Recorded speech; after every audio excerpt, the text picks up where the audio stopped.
CBN Campo Grande. Oferecimento Unimed Campo Grande. Cuidar de você. Esse é o plano.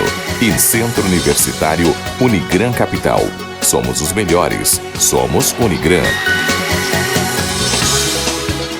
9h09, estamos de volta com o CBN Campo Grande desta segunda-feira, 8 de junho de 2020. Eu abro espaço agora para a gente falar de um projeto nacional, O Dever da Esperança. Esse é o nome de um livro que foi lançado pelo ex-ministro Ciro Gomes, né? E é um livro que tem tudo a ver com o momento que nós estamos enfrentando, né? O Dever da Esperança. Talvez tenha até ganho aí mais repercussão ainda, ou mais propósito por conta de tudo que a gente está vivendo, né? Por conta dessa pandemia, né? E a gente conversa agora com o ex-ministro ao vivo. Ciro Gomes, muito bom dia, seja bem-vindo à Rádio CBN Campo Grande. Muito bom dia, Ginês, um forte abraço a você, obrigado pela oportunidade que me dá de cumprimentar muito fraternalmente a toda a gente querida do Mato Grosso do Sul, de nossa Campo Grande, que está na CBN. Deixa eu te perguntar, Ciro, projeto nacional, O Dever da Esperança, é um tema amplo, mas também atual. O que o senhor retrata nesse livro que ganhou tanta repercussão aí nos últimos dias? A tragédia da pandemia, que se instalou no Brasil e no mundo depois que o livro já estava revisto, ainda assim deu tempo de eu fazer uma introdução. Ele agrava essa tragédia, agrava toda a percepção. O livro basicamente mostra, Ginês, com razões práticas, objetivas, tentando nos vacinar desses ódios e paixões que estão dividindo a sociedade brasileira e até nos ameaçando com a desagregação da violência, mostra um país que entre os anos 50 e os anos 80 era o país que mais crescia no mundo, que melhor distribuía renda no mundo, que se modernizou, que estabeleceu uma indústria importante, que implantou um agronegócio grandemente forte e competitivo no planeta Terra, e que a partir dos anos 80 começa a decair até chegar nesse momento em que nós temos a pior década da história em matéria de desenvolvimento, que é a década de 2010 2020. Eu procuro explicar o que aconteceu, encontro as raízes disso, e a partir daí a gente afirma um livro em dois planos. O país que a gente que é um país profundamente desigual, em que a metade da população brasileira foi empurrada para a informalidade, para viver uma vida muito difícil, com a renda per capita individual, não é, dentro de casa, de 100 milhões de pessoas ganhando R$413, 63 milhões e 700 mil brasileiros humilhados com nome sujo no SPC, mas também empresarial. Um país que nos últimos 3 anos destruiu 13 mil indústrias, um país que colocou no Serasa 5 milhões e 500 mil empresas, que é a antessala da falência, que a Covid agora, a epidemia, vai agravar profundamente, e um país que abre o desemprego para 13, 14 milhões de pessoas, também em processo de agravamento. A partir daí, o livro passa a propor o que fazer concretamente para que o país possa voltar a crescer e voltar a estabelecer metas, prazos, objetivos em saúde, em educação, quanto custa isso, de onde viria o dinheiro, quais são os prazos, quais são as metas, enfim. É a ideia de propor ao Brasil, né, como está no título, um projeto que a gente possa dividir as tarefas e cada brasileiro, por mais humilde, sofrido e humilhado que hoje se sinta, pode identificar ali no futuro, próximo ou mais remoto, qual é o lugar que tem para ele nesse projeto. Ciro, deixa eu te perguntar, o senhor colocou que o livro traz todo esse panorama e também traz ali apontamentos, né, caminhos para o que a gente está vivendo. Rapidamente, se o senhor puder fazer do patamar que estamos hoje, né, para onde estamos indo. Vamos falar que é muito amplo, mas do ponto de vista econômico, né, do ponto de vista de recuperação, qual é a sua leitura? Nós temos que ter um objetivo grande para o médio prazo. Então eu estabeleço, e é muito realista, uma meta de que a gente dê ao povo brasileiro uma condição de vida equivalente à condição de vida que hoje tem a Espanha, que não é o país mais rico da Europa, mas é um país que tem a qualidade de vida bastante melhor do que a média do povo brasileiro, sem ter a riqueza física que o Brasil tem. E a partir desse objetivo eu puxo de lá para trás, ou seja, daqui 30 anos nós chegaríamos nesse ponto, o que é objetivo absolutamente humilde e perfeitamente praticável. Mas aí começa de hoje. Hoje nós temos que tomar 4 tarefas. ajudar a renegociar o endividamento explosivo das famílias. O Brasil hoje, volto a lhe dizer, está com 63 milhões e 700 mil brasileiros com nome SUS no SPC antes da tragédia do coronavírus. Esse número vai piorar. E não há a menor chance da gente resolver esse problema, que é o motor de 60% do crescimento da economia. Ninguém precisa ser economista para entender. Se as famílias consomem, o comércio vende mais. Se vende mais, emprega mais gente, encomenda mais da indústria. Se a indústria vende mais, contrata mais gente e compra mais matéria-prima. Portanto, o crédito aqui é a ferramenta-chave de uma política pública que está proposta com os números práticos. O segundo é a consolidação do passivo empresarial. Hoje eu faço esse levantamento, o livro é muito pé no chão. O empresariado brasileiro, antes do coronavírus, já estava devendo 1 trilhão, com T de tapioca, e 400 bilhões de reais, quase tudo vencido. E como nós deixamos o sistema financeiro brasileiro se concentrar em apenas 5 bancos nos últimos 15 anos, nós temos uma tragédia. É que os bancos não estão renovando o endividamento empresarial, então o investimento empresarial caiu para perto de zero no Brasil. Só uma reestruturação disso eu mostro como fazer. O terceiro é a restauração do investimento público. Todo mundo é fácil de entender. O Brasil hoje tem 36 mil obras paradas, mas tem um por fazer que raríssimos países do mundo ainda têm, em matérias de relativa simplicidade. Por exemplo, metade dos domicílios das famílias brasileiras não tem saneamento básico. 14 milhões de pessoas vivem sem um teto decente para morar. Então, o que temos de fazer por infraestrutura, de ferrovia, de rodovia, o povo do Mato Grosso do Sul sabe doidamente como quem trabalha e produz desse grande estado brasileiro, como também no grande centro-oeste do Brasil, que está carregando o Brasil nas costas pela força do seu trabalho, da sua pujança, a infraestrutura é muito precária. O Brasil não tem porto que preste, não tem estrada que preste, deveria ter uma matriz ferroviária, e eu também mostro como construir os recursos necessários para chegarmos a uma taxa de investimento pelo menos equivalente a 2% do PIB, que já foi alcançado historicamente pelo Brasil durante muitos anos no passado. E, por fim, a questão de uma política industrial e de comércio exterior. Eu mostro no livro, meu caro Ginês, que o Brasil está importando, para falar numa realidade muito perto de vocês aí, quase a metade dos custos da produção do agronegócio mais competitivo do mundo. Não existe uma única fábrica brasileira de defensivo agrícola, não existe uma única fábrica brasileira, para não dizer que não existe, é muito pequenininha a parte nacional dos fertilizantes. O Brasil, o máximo que agrega valor na soja, o esmagamento, já está tudo entregue a multinacionais.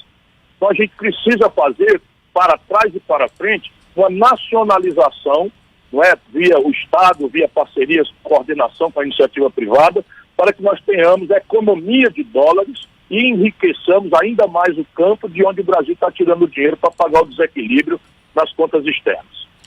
Desse panorama que o senhor citou, eu volto lá para o começo da entrevista agora. O senhor falou de ódios e paixões, A gente vê uma situação bem polarizada no Brasil atualmente. A gente não tem, infelizmente, só o problema da pandemia, temos outros problemas que o senhor acabou de citar aí. Como o senhor enxerga essa polarização que estamos vivendo hoje de forma muito acirrada, principalmente envolvendo aí também as redes sociais e a tudo que vem acontecendo? Eu enxergo com muita preocupação. Ontem eu passei boa parte do meu domingo rezando para que a vontade odienta de lado a lado não produzisse um cadáver de um inocente nas ruas do Brasil. E veja, essa é a tragédia política, porque se o Brasil era o país que mais crescia no mundo, o Cruzeiro do Sul que nos abençoou o céu é o mesmo, o chão sagrado que nós defendemos é o mesmo, o nosso povo, por bem e por mal, extraordinário como é o mesmo. O que aconteceu no Brasil para deixar de ser o país que mais crescia, para ser agora um país em eterna crise econômica, em eterna crise social e descambando para uma crise política que está desmoralizando todas as lideranças do país? Eu reflito sobre isso, é a falha da política. Como falta um projeto, nós substituímos a inteligência, o raciocínio, o diálogo, por ódio, paixão, preferências, culto à personalidade, e isso é um desastre. Porque toda nação que consegue se desenvolver, ela estabelece uma base comum de objetivos nacionais. Então não é possível que alguém não tenha clareza que o Brasil precisa crescer. Nós botamos 2 milhões de bebês por ano, precisando de expandir a atenção materna e infantil, precisando de expandir creche, precisando de expandir vaga na escola e especialmente oportunidade de trabalho. Então não é possível que a gente não consiga estabelecer um consenso ao redor de que nós precisamos crescer. Depois não é possível que o brasileiro sadio, de alma, queira continuar vivendo num país em que 5 pessoas apenas, esse é o número que o livro demonstra, acumulam a renda que 100 milhões de nacionais do Brasil têm para viver humilhados aí nos ônibus e trens do país, correndo atrás de emprego sem conseguir, né, e assistindo seus filhos morrerem na disputa de gangue com polícia nas periferias do país. Então, a base de um projeto tem que ser consenso. A partir daí, a política deve ser só qual é a forma, qual é o prazo, qual é a nuance, qual é a prioridade, mas nunca um governo que se elege tem que ser destruído. Esse governo que se elege deve ser respeitado como a base da maioria da sociedade. No Brasil, infelizmente, a mentira, o ódio, a corrupção generalizada de todas as forças que foram ao poder nos últimos 30 anos do Brasil acabaram produzindo esse desastre de desagregação da nossa nação. Ciro, o livro, o nome dele, diz ali, O Dever da Esperança, né?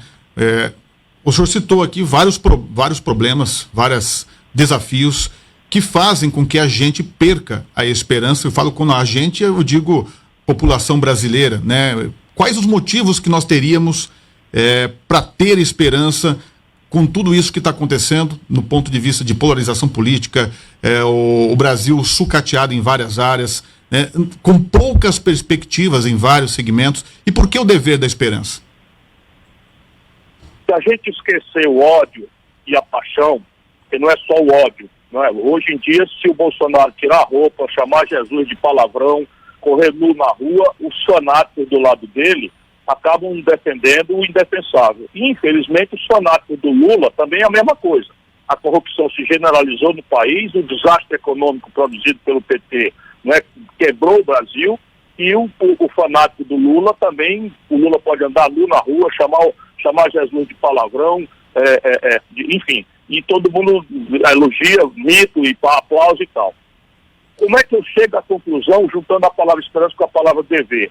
Tirando o olho dessa paixão de hoje e olhando o Brasil. Então, sob o ponto de vista físico, Ginês, que é sempre muito importante para qualquer nação do mundo, o Brasil ou é medalha de ouro, ou é medalha de prata ou de bronze. Maior estoque de terras agricultáveis por explorar do mundo pertence ao Brasil. 1 de cada 6 litros d'água doce do planeta Terra pertence ao Brasil.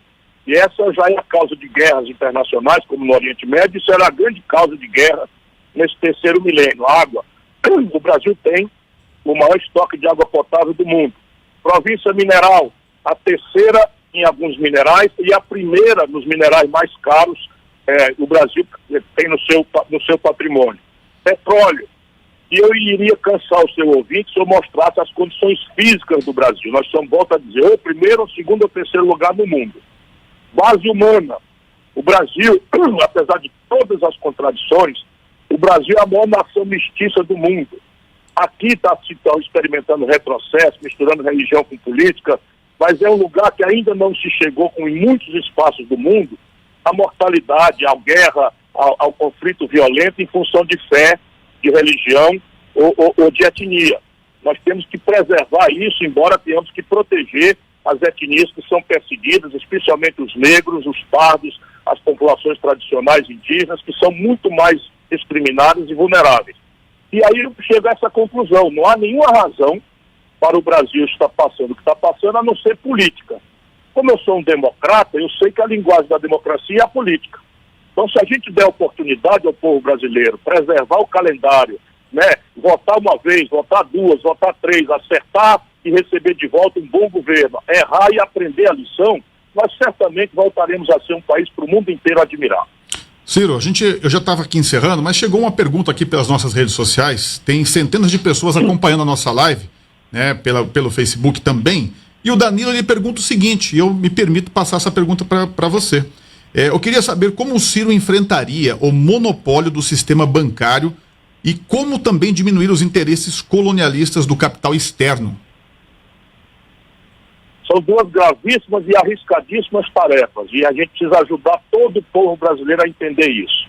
Com o sistema bancário nacional, não é tão grave, embora eles tenham um poder fenomenal né? Porque eles controlam a grande mídia, portanto eles controlam a informação dominante no país e desmoralizam pessoas, né? Estimulam fake news e produzem esses mitos que de vez em quando o Brasil tem que engolir, né? E eles vão estar sempre presentes. A forma para fazer isso é fazer com que o Banco do Brasil e a Caixa Econômica, que são estatais, permaneçam estatais e obrigue um governo que tenha compromisso com a produção, obrigue esses bancos a concorrer com o oligopólio dos outros 3 grandes bancos privados, Itaú, Bradesco e Santander. Então a primeira providência é essa, fazer com que o Banco do Brasil e a Caixa entrem em competição e não façam um acerto, porque hoje os dirigentes desses bancos públicos vêm do setor privado e vão voltar para lá. Portanto, a gente tem que botar profissionais do próprio banco e o governo determinar que eles vão competir. Competir significa baixar a taxa de juros, baixar as tarifas, baixar as exigências absurdas de garantia e passar a emprestar para a produção e não viver na especulação financeira. E de outra forma, hoje existe um negócio chamado fintech. Fintech é uma coisa que a internet permite, enfim, começa a existir, mas o Banco Central brasileiro, como é controlado pelo sistema financeiro, não deixa que essas fintechs cresçam, cooperativas de crédito. Um governo como o meu reforçaria muito pesadamente a concorrência. Quanto em relação à questão internacional, nós precisamos ter 2 coisas. Primeiro, um projeto nacional que seja da consciência do povo, porque esse esforço de propaganda vem de fora. Né? O desastre para desestabilizar a Síria, o Líbano, né? o Irã, tudo isso é guerra de fora por petróleo. E eles estão aqui dentro do Brasil também. Nós precisamos esclarecer isso para o povo, montar um bom serviço de inteligência e de contra-inteligência para nos proteger dessas intervenções estrangeiras e temos que ter uma estrutura de defesa profissional, não é tecnologicamente sofisticada, porque hoje as Forças Armadas brasileiras, infelizmente, estão sendo transformadas, não todos naturalmente, mas a cúpula, numa espécie de partido político despreparadíssimo para a defesa do interesse nacional e completamente alinhado aos interesses da grande potência do norte, que é os Estados Unidos. E, de outro lado, uma política externa capaz de estabelecer relacionamentos de apoio do Brasil, nos aproximar dos nossos vizinhos, que hoje estão todos desconfiados do Brasil, inclusive pela tragédia com que o Brasil está administrando de forma genocida a pandemia. Você veja o Paraguai, a Argentina, o Uruguai estão proibindo brasileiros de entrar lá por conta da tragédia com que o Brasil está administrando a pandemia do coronavírus. Mas não é só isso. Quando o Brasil estabelece manobras militares, né, com os americanos na fronteira com a Venezuela, a gente restaura nos vizinhos sul-americanos o grande medo de um Brasil imperial que vem da Guerra do Paraguai ou de outras escaramuças do passado. E estabelecer relações multilaterais por uma ordem internacional assentada no direito e não na violência. Nesse sentido, o BRICS, que é a reunião do Brasil, da Rússia, da Índia e da África do Sul e da China, naturalmente, são muito importantes. Estabelecer uma relação madura, respeitosa, mas subordinada aos interesses brasileiros com os americanos e europeus. Ok, eu conversei com Ciro Gomes, ex-ministro e escritor também, lançou o livro Projeto Nacional, O Dever da Esperança. Esse foi o tema. É claro que o livro ele é recheado de pontos de vista, posições e, como disse o Ciro aqui, indicativos, né, direções para que muitas questões do Brasil sejam resolvidas ou amenizadas. Ex-ministro Ciro Gomes, muito obrigado pela entrevista. Eu desejo uma ótima semana para o senhor.